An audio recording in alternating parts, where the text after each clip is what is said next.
Assalamu alaikum wa rahmatullahi wa barakatuhu. Thank you so much for the welcome here today. As Amjad said, my name is Kurt Werthmuller. I'm a supervisory policy analyst with the United States Commission on International Religious Freedom, or USCIRF.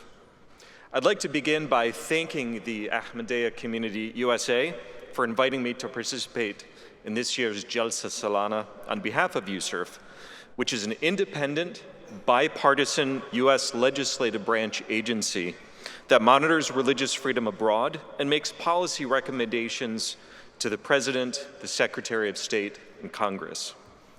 I'd also like to extend USCIRF's greetings and appreciation to His Holiness, Hazrat Mirza Masroor Ahmad.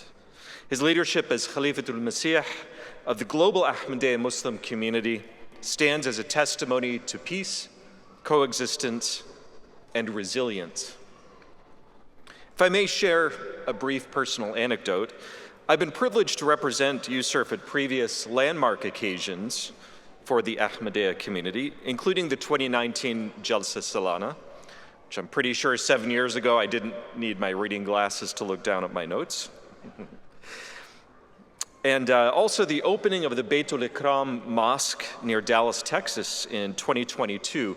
And of course, His Holiness presided over that latter event, where he granted an audience to a small number of special guests, including a local woman who had kindly offered her vacant adjacent property for parking for thousands of people who came to attend the opening of the mosque.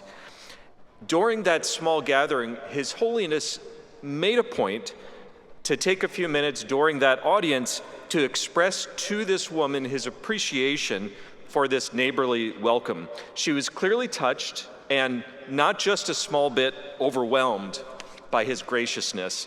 And I've often pointed to this small but wonderful moment as truly illustrative of not only His Holiness's personal emphasis on kindness, but also of the wider Ahmadiyya community's dedication to showing care and respect for friends and for strangers alike.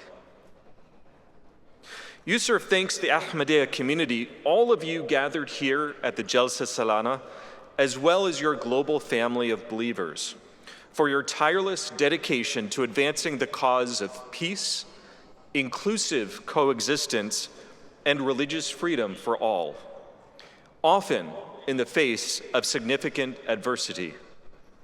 USCIRF continues to stand with you to bear witness to the suffering of many of your brothers and sisters around the world, and to advise the United States government on how to better bring accountability to the perpetrators of their anguish.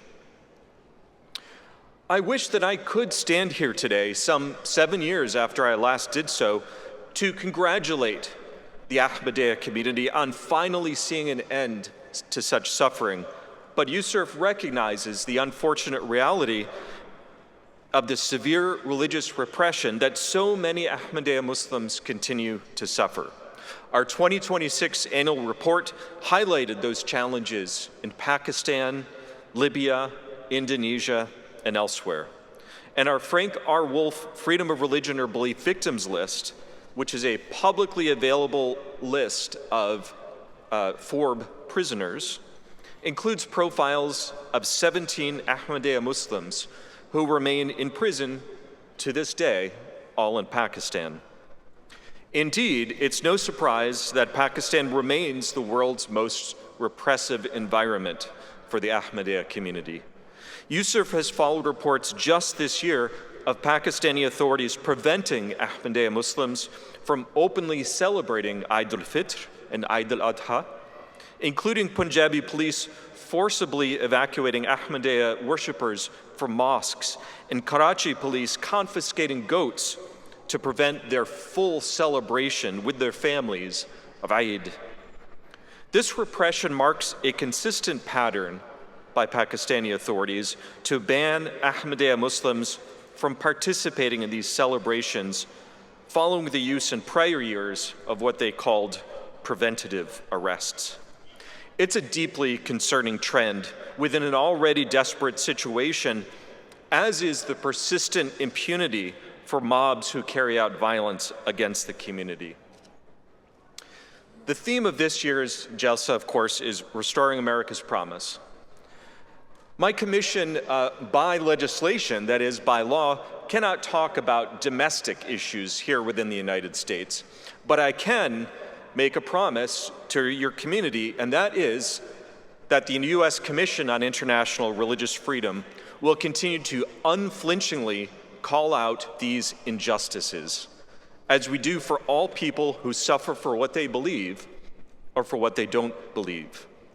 I again thank you for this opportunity to speak today on behalf of USERF, and we wish you, your families, and your community around the world peace, safety, and of course, religious freedom for all. Thank you.